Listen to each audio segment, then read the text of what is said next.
I'd like to begin by quoting from Pope Benedict, from his very first homily as Pope. He said, "Only when we meet the living God in Christ do we know what life really is."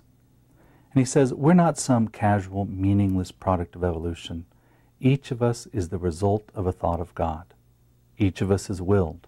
Each of us is loved. Each of us is necessary. And he says, there's nothing more beautiful than to be surprised by the gospel, by the encounter with Christ. But the question is, how can we have this profound encounter with Christ? How can we be surprised by the gospel? And how can we know what God's calling us to do with our lives? It's done through discernment. I'd like to share with you briefly 8 steps, 8 keys to discernment. The first is openness. We must present to God. Give yourself time to discern. Discernment and self-discovery is a process. 3, patience. Be patient with yourself and with God. God's been very patient with us. The 4th is silence. Mother Teresa once said, silence is the friend of God. To know God's will requires silence. The 5th is to listen. Listen to the Spirit that lives in us and guides us through this process. The 6th is reflection. A life without reflection is a life half lived.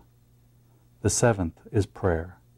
Pray constantly to better seek God and to more perfectly place our very selves in His presence. And the 8th key to discernment is trust. Respond to God in trust. It's not enough to be open, to take time, to be patient, to listen, to pray and reflect.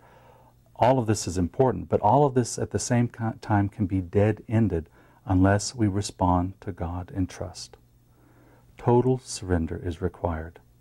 And the hardest part of this process is to take the leap of faith that is required, saying yes to God, turning our lives over to God.